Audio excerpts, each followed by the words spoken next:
년인가요? 이제 경제적으로는 교류를 시작했는데 그 정치적인 교류는 없었어요. 근데 1991년인지 2년인지 찾아봐야 되지만 이 덩샤오핑하고 당시 이 대만 이제 그 지도자가 이름은 기억이 안 나서 둘이 만나요. 이제 만나가지고 그러니까 우리가 서로 국가에 대해서 일국 이체제를 인정하는데 상대방의 체제에 대해서 존중하고 그 다음에 이 인정하지 말 것과 인정할 것을 정해놓고 우리는 한 나라다는 걸 인정하자. 그러나 체제가 다른 걸 인정하자. 이제 근데 따로 당분간은 지내자. 양국 일국 이체제를 유지하자라는데 합의를 하고서 이제 연락 사무소를 각각 설치를 해요. 그래서 중국과 대만이. 중국은 개혁개방을 계속 실행하면서 대만의 자본을 많이 끌어들이고 대만의 이 사업가들을 받아들여요. 가지고 지금 대만 사람 중에 중국에 가 있는 사람들이 한 100만 명 이상이 된대요. 영주권을 갖고 일하고 있대요. 그러니까 뭐 200만까지 된다고도 보도가 돼 있고요. 그래서 그런 식으로 한반도도 이제 북한이 개혁 개방을 하게 되고 남북 간의 교류를 하게 되면 연락사무소가 필요하죠. 그래서 이제 지금 논란이 되는 거는 그쪽으로 연락사무소 유지에 필요한 어떤 전기 공급을 하는 거. 이제 이런 것들이 유엔 대북 제재 조치에 유배되지 않느냐. 근데 지금 정부에서는 이제 유엔 제재 조치에 예외로 인정받았다. 이제 그렇게 얘기하고 있는 듯이 보여요. 왜냐하면 남한 주재원이 가서 거기서 활동을 하는 거다. 살면서 활동하는 거다. 다만 지역만 개성, 북한 지역이기 때문에 오해를 받을 수 있는데 우리는 이제 우리가 남한 국민이 활동하는 공간에 이제 전기나 필요한 물자를 보내는 것이다. 이렇게 얘기하고 있고요. 그래서 이제 그 부분을 생각을 해보면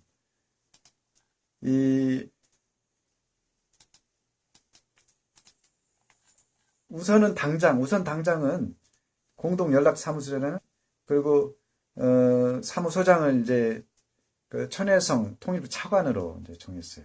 차관급이죠. 그래서 굉장히 공을 들인 거죠.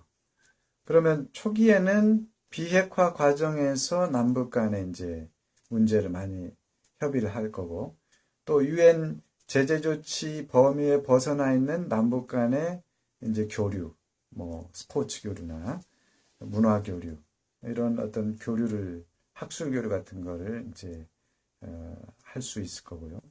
그래서 제한된 범위 내에서 하게 될 거예요. 근데 만약에 이제 이 부분이 북한하고 미국하고 수교까지 간다. 대사급 외교 관계를 맺고 평양에 미국 대사관을 개소하는 관계까지 가면 남한하고 북한하고 관계를 어떻게 설정할 거냐 하는 문제가 심각하게 논의될 거예요. 지금은 논의를 너무 앞서니까 안 하고 있는데. 그러니까 남북 관계는 지금 1991년 남북 기본 합의서 노태우 대통령하고 이제 김일성이 이제 그때 당시 통일부 장관이죠. 그 북한 측 대표하고 이제 사인을 한 거 보면은 통일을 지향하는 남북은 특수한 관계다. 이렇게. 국가로 서로 보지도 않고 그렇다고 국가가 아닌 것도 아닌 애매한 독일하고 비슷했어 그렇게 처음에는 그런 입장을 취했죠. 그러다가 독일은 통일이 됐고 남한은 지금 특수 관계로서 남한, 북한 이렇게 얘기를 하는데 이게 오해나 갈등이나 신뢰를 깰 수 있는 요인이 돼요. 그 이유가 뭐냐면 남한은 북한 지금 우리 헌법 조항에도 대한민국은 민주공화국이다 시작해서 대한민국의 영토는 한 부속 도서로 한다 이렇게 돼 있어요. 그래서 이것을 해석할 때 일반적으로 한반도는 북한도 포함해요.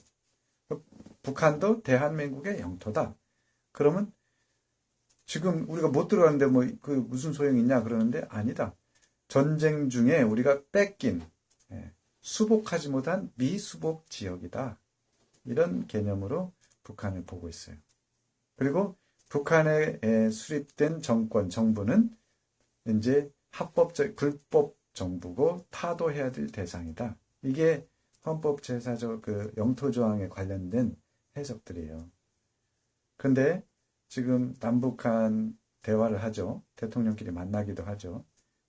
그러니까 그게 이제 이상과 현실. 그러니까 우리가 옛날에 만든 헌법에서 그때 기준으로 만든 생각과 지금 실제적으로 현실에서 벌어지는 상황하고 너무 차이가 많이 나요. 그래서 이 부분을 국민들이 이제 조정해서 해결을 해야 돼요.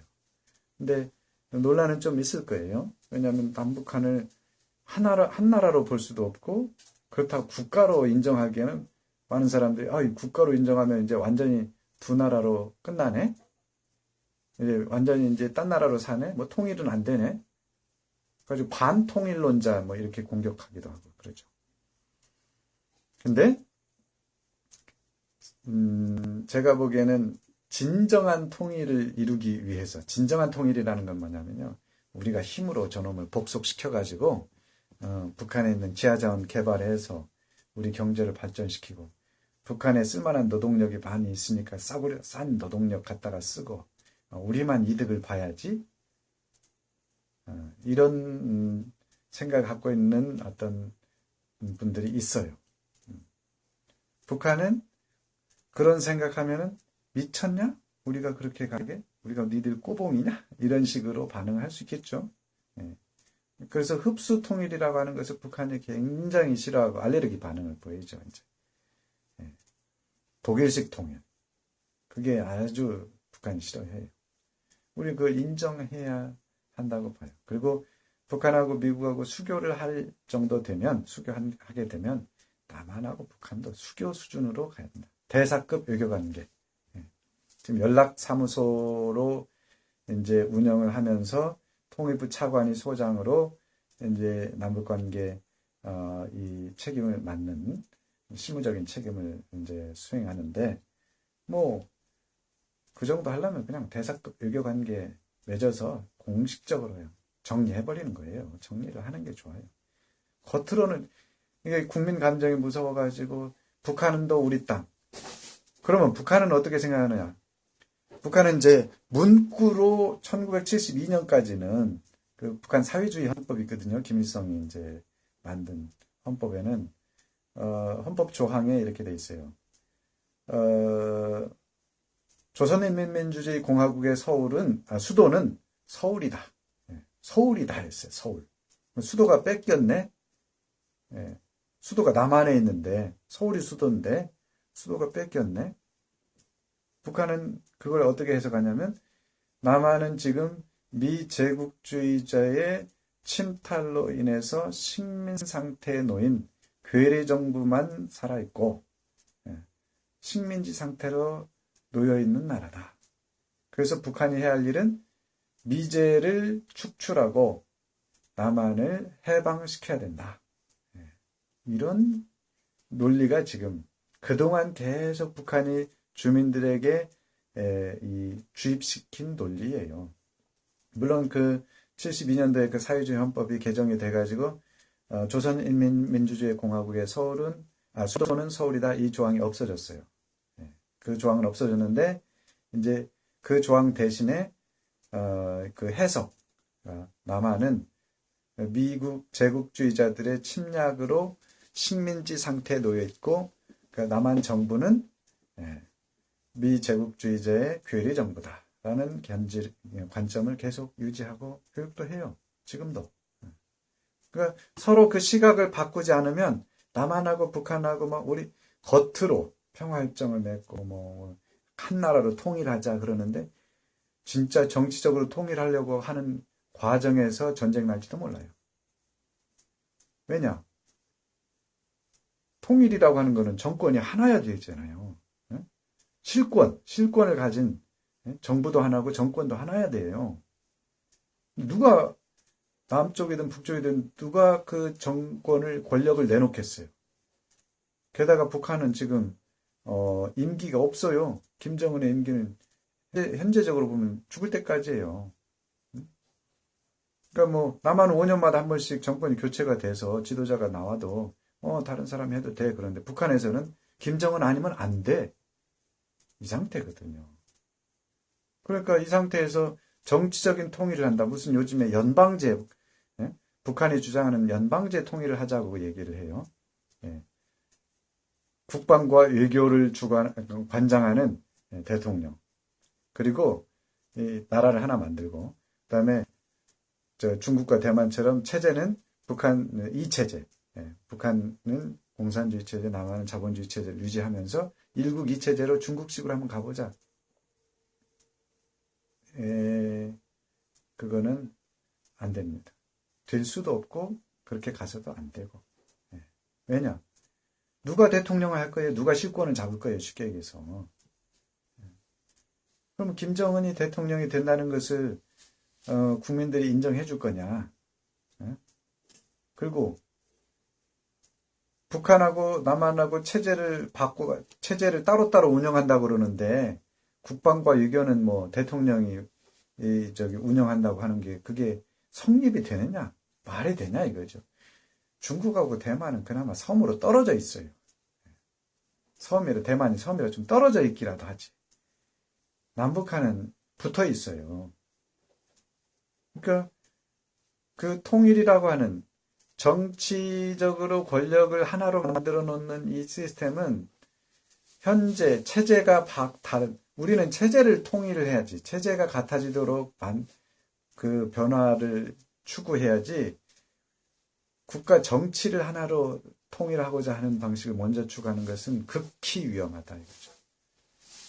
뭐 아무리 이제 싸움 나요. 내전 날지도 몰라요. 야, 김정은 이제 너희들 그만해라. 우리 통일하는데 김정은 체제 지금 보니까 우리 너무 마음에 안 든다. 선거해가지고 1표씩 한 사람당 한 표씩 시행해서 전국 국민투표하자. 뭐 이런 식으로 결정한다고 치워요. 북한이 받아들이지도 않아요. 그런 거는. 왜냐하면 남한이 5,200만, 북한은 2,550만, 뭐 2,600만 된다 그러는데 표수로 게임이 안 되거든요. 북한이 안 해요. 그럼 하자. 그러면 서로 싸워요. 그러니까 정치적으로 통일한다는 연방제 통일하는 제가 망치부인 뭐 채팅창에서 들었으니까 망치부인이 얘기한 건 아니고요. 채팅창에 막 또 한참 그 얘기할 때 이제 9월 종전선언 막 하는 방송할 때 들어보니까 채팅창에 이제 우리도 연방제로 가야 됩니다. 뭐 이런 내용이 한 사람이 올리는 건지 하여튼 뭐 봤어요. 그래서 그건 위험하다. 생각은 충분히 하지 않은 상태다. 아는 분이 이제 올린 것 같아요. 어찌됐건 정치적인 통일은 우리는 최후로 가야 됩니다. 남한하고 북한하고 통일 과정에서 정치의 그 연합은 정치 통일은 가장 늦게 해야 돼요. 서로 권력을 내놓고 싶지 않은 게 속성인데 권력을 잡기 위해서 싸우기 시작하면 전쟁 난다. 내전이 일어날 수도 있다 이거죠. 대신에 저는 이제 당분간은 남한하고 북한하고 소득 격차나 사회 격차나 의식의 수준의 차이, 이런 차이가 좁혀질 때까지는 시간이 오래 걸리기 때문에 그냥 국가로 인정하자. 남한, 북한 인정하자. 그리고 상대방의 주권을 존중하는 거죠. 그런 상태에서 각자 자기 체제에서 경제 발전하는 거예요. 북한도 개혁 개방하고 경제 발전하고, 남한도 북한하고 교류를 하면서 경제 협력을 하고, 북한이 경제 발전하리라는 것은 개혁 개방하면 발전한다는 것은 뭐 물을 보듯 뻔해요. 아프리카 국가가 아니고 지금 동아시아 국가이기 때문에 확실해요. 이거는 뭐 누구도 부인 안 해요. 제일 먼저 돈 냄새를 맡는 그 로저스 같은 채권 투자가들이 이제 이야기하고 있죠. 벌써 중국 같은 큰 시장이 있고 남한이나 일본 같은 자본과 기술이 있고 옆에 북한 내에 이제 값싼 노동력이 있고 그것도 남한하고 언어가 통하고 말이 뭐 전문적인 용어나 이런 어려운 말들은 힘들겠지만 쉽지 않지만 일상의 의사소통은 가능하니까. 그래서 북한이 경제 발전 시작하면은 굉장히 빠른 속도로 획기적인 발전을 할 거다는 건 분명해요. 그러니까 북한도 중국처럼 한 20년 발전하면요. 한 30년? 2, 30년 발전하면 지금 중국은 따라잡을 것 같아요. 남한을 이제 우리 한국을 따라잡는 것은 조금 시간이 걸리겠죠. 왜냐하면 이제 교육 시스템이나 이런 게 바뀌어야 돼요. 이게 그냥 단순히 돈만 들어가면은 소득이 올라간다. 이런 거는 아니니까. 그래서 가능하면 북한이 이제 그런 개혁개방 기조가 충분히 유지돼서 중국처럼 발전하고 또 교육 시스템도 이제 창의적인 어떤 교육 시스템으로 바뀌어서 북한 내에 이제 어떤 큰 변화가 일어나면 그래서 발전이 되면 북한에서도 그러겠죠. 야, 우리도 이제 선진국처럼 자유와 인권 또 국민들의 변화된 의식 수준에 맞춰서 좀 민주화해보자. 그런 흐름이 나올 거라고요. 언젠가 나오겠죠. 중국에서는 천안문 사태라는 것을 통해서 이제 나왔죠. 저는 이제 북한도 그런 계기가 이루어지면 슬기롭게 해결해서 안정적으로 해결되길 바라요. 싸움하지 말고. 근데 그런 부분을 한번 넘어서야 되거든요. 그리고 나서 경제 충분히 발전한 다음에 이제 조금씩 뭐 북한 체제에 맞겠지만 임기도 이제 김정은 임기도 10년짜리로 바꾸고 그리고 이제 10년짜리로 바꿔서 이렇게 더 경제 발전이 돼서 지금 한국하고 비슷하게 됐다. 언젠가. 그러면 이제 사람들 생각이 그러겠죠. 뭐 동무든 아니든 남한이나 북한이나 비슷하다. 근데 중국하고 일본하고 러시아 이제 특히 중국하고 일본이 역사적인 관점에서 보면 너무 시끄럽고 이게 오히려 우리를 압박하고 힘들다. 남한하고 북한하고 합치는 게 좋겠다. 이런 시기가 오겠죠. 언젠가는 올 거예요. 그러면 야, 따로 지내는 것보다 따로 지내면 서로 비용도 많이 들고 또 이제 외교 공관 운영하는 데도 돈이 많이 들고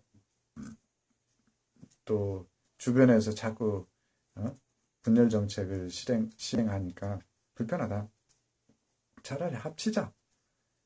지도자들이 이제 그런 마인드를 갖고 사람들도 그런 마인드를 갖게 되면 그때 가서 통일을 지향해도 되는 거죠. 지금처럼 뭐 감성적으로 우리가 옛날에 말이야 한민족으로 5천 년을 살았는데 한민족으로 5천 년 살지 한민족은 맞죠. 근데 한 국가로 5천 년 산 건 아니에요. 삼국시대 6, 700년 가까이 세 개 나라 있었고 통일신라 때는 하나죠. 근데 이제 통일신라는 고려 때 나중에 북한의 북쪽 지역에 이제 우리 발해를 이제 우리 역사에 포함시키면 남북국 시대로 이국 체제로 살았고 결국엔 조선 시대 때만 이제 500여 년 한 나라로 산 거거든요. 그러니까 두 나라로 살 수도 있는 거죠. 왜냐면 서로 한 나라라고 우기는데 야, 내 식대로 통일하자. 이것 때문이에요. 내 방식대로. 북한도 지금은요. 통일하자 그러는데 그 북한식 통일이 뭐냐? 미군을 쫓아내고 미제를 축출하고 괴뢰 정부 대신 진짜 민주정부. 북한에서 얘기하는 진짜 민주정부라는 게 이제 소위 말하는 주체사상도 포함될지 모르죠, 이제. 그러니까 북한식 사고방식을 가지고 공산주의 체제를 지지하는 사람들이 구성한 국가. 그 국가를 건설하는 것. 그게 북한식 통일의 방법이다. 그러니까 우리가 받아들일 수 없는 통일 방식이죠.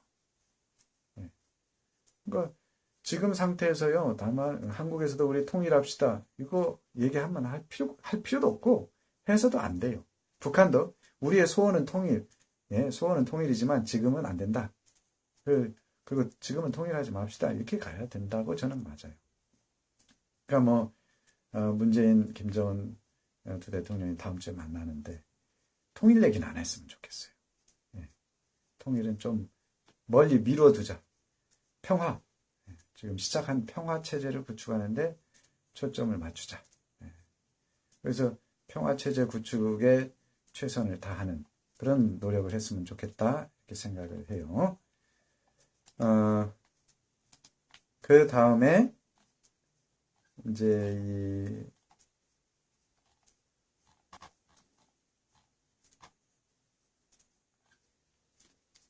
그 판문점 선언 관련해서 비준 동의안을 이제 국무회의에서 의결해가지고 국회로 보냈는데 이 부분이 조금 논란이 되고 있어요. 정부는 이제 비용 추계를 해가지고 올해하고 내년 비용 추계해서 몇천억, 뭐 큰 그 비용은 얘기 안 하고 이제 그 올해 내년도에 사업 시작하는 타당성 검사나 뭐 이런 거죠. 사업 시작 비용으로 총 예산이 내년도 4,712억 원이다. 그리고 이제 그 중에 1,726억 원은 이제 그 올해죠. 남북 협력 기금에 이미 편성됐던 예산이니까 추가로 이제 내년에 확대 편성되는 거는 2,986억 원이다. 이렇게 이제 주장하고 비준 동의안을 보냈는데 국회에서 이제 또는 언론에서 얘기하는 것은 비준 동의안이라고 하는 것은 처음부터 끝까지예요. 일부가 아니고. 그러니까 처음부터 끝까지 그 소요되는 비용을 전체 예산을 그 포함시켜서 동의를 받아야지. 이게 올해는 될지 안 될지는 모르지만 첫 해 된다고 치고 조금 첫 해, 둘째 해 비용만 내세우고 실제로 정말 들어갈 비용은 전혀 그 반영을 하지 않은 예산안을 국회에 보내면 어떡하자는 거냐. 이제 그게 지금 언론에서 얘기가 나와요. 물론 야당에서 발끈하겠죠. 이제 그런 부분에 대해서. 그래서 실질적으로 북한 인프라 구축하는데 필요한 남북 간 협력 사업에 철도, 도로, 산림 협력, 뭐 이런 예산이 충분히 이제 몇 년 동안 터미네이션 이렇게 끝날 때까지는 적시를 해놔야죠. 적시를 해서 총 예산이 어느 정도 소요될 가능성이 있다. 물론 그게 예산이라고 하는 게 상황을 전체적으로 다 한꺼번에 정확하게 반영할 수 없으니까 오차가 있을 수는 있어요. 근데 그게 아마 제가 보기에는 조 단위로 가겠죠. 그러면 그 조 단위로 가는 비용이 너무 크다. 이렇게 해서 여론이 나빠질까봐 지금 얘기를 하지 않는데 얘기하는 게 저는 좋다고 봐요. 전 노르웨이 그 바이킹 시스템으로 간다면 이건 얘기해야 돼요. 안 하면은 그거 그냥 제출도 못 하죠. 국회에서 빠꾸시키는 거죠, 이제. 왜냐하면 정확하게 처음부터 끝까지 소요 비용을 계산해보고 만약에 북한이 정말 핵무기를 폐기했다. 그리고 저기 북한하고 미국하고 수교를 해서 이제 개혁 개방의 길로 가고자 한다. 그러면 뭐 수십 조까지 이제 얘기하더라고요. 그러니까 단순한 어떤 협력 사업이 아니라 철도, 도로, 전력, 이제 핵심 인프라, 적게는 이제 이 민간 부문에서 계산한 건데 한 70조 정도 소요된다 그래요. 예, 투자할 가치가 있다고 저는 생각해요. 물론 우리 정부가 전부 그거를 다 담당할 필요. 왜냐하면 북한도 IMF나 월드뱅크나 ADB나 다른 쪽을 통해서 조달할 수 있거든요. 그러니까 그쪽에서도 북한이 스스로 조달할 부분은 조달하고 남한이 지원해줄 부분은 지원해주고 다만 무상으로 한다는 것은 이제 무상 사업도 좀 있더라고요. 근데 저는 반대예요. 어찌됐건 돌려받아야 된다. 이거는 예, 그 무상으로 하는 것은 안 되고 차관 형식으로 이자를 적게 해서 빌려주고 다시 돌려받는 거죠. 그렇게 가게 되면 언젠가는 우리가 돌려받아요. 그리고 만약에 이제 통일이 되면 그 우리 거거든요. 예. 그러니까 그 부분에 대해서 너무 두려움을 갖지 않아도 될 것 같아요. 그러니까 비핵화를 먼저 정확하게 추진하는 게 중요한 거죠. 예. 예. 그래서 그 부분 이제 얘기를 했고요.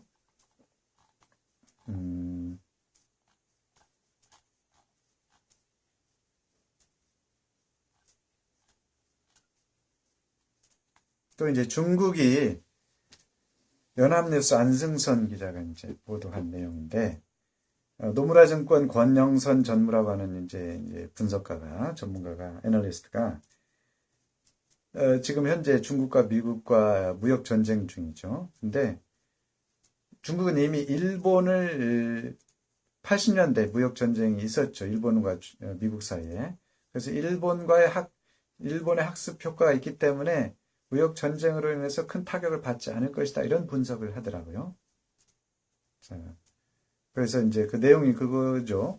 1985년도에 일본 동경의 프라자 호텔에서 미국 대표하고 일본 대표하고 합의해가지고 이제 이 무역 적자, 미국이죠. 미국은 무역 적자, 일본은 무역 흑자.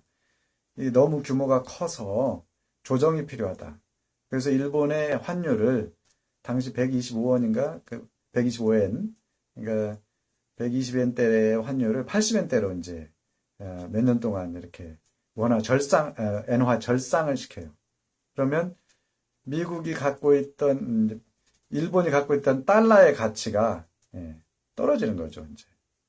원화 가치가 상승하니까 1조 달러어치를 내가 갖고 있으면 엔화로 그전에는 125엔이니까 125조 엔이 있는데 가치가 일본에서 쓸 때에 환율이 80엔으로 떨어지니까 80조 엔이 된 거죠. 그래서 45조 엔, 이거는 단순 계산입니다. 정확한 계산 아니니까. 45조 엔 정도가 일본이 손해를 받게 되는. 그래서 그 이후에 일본이 이제 분석가들이 말하기를 20년 동안 이제 장기적으로 잃어버린 20년. 이제 일본이 환율을 절상하는 대신에 그 이자율을 확 낮췄거든요. 이자율. 0%라고 그러죠. 지금 일본 이자율 마이너스도 있고 그래요. 마이너스라는 게 은행에 돈 맡기면 자기 돈 들여대요. 좀 이상하죠. 근데 어찌됐건 그렇게까지 저축률이 높으니까 일본의 저축률이 높아서 이자율이 낮아진. 그래서 이자율을 낮추는 정책을 펴서 일본이 돈이 안 돌아요. 돈 규모도 적어지고 운용되는 돈 규모도 적어지고 돈도 안 들고 그러니까 장기 불황을 겪었다. 그래서 이제 중국이 이 사례를 알기 때문에 적절하게 대처할 것이다. 라는 분석을 이제 해놨더라고요. 근데 그럼 미국은 바보냐? 수영님, 좋은 의견 또 여러 가지 그 의견 주셔서 감사하고 의견 내일 또 시간 되면은 뵙도록 하죠. 감사드려요. 일 잘 보시고 오늘 또 첫 이렇게 별풍 받아서 감사하고요. 저녁에도 했으면 좋겠는데요. 제가 지금 저는 저녁 8시 이후에는 좀 시간 여유가 없어요.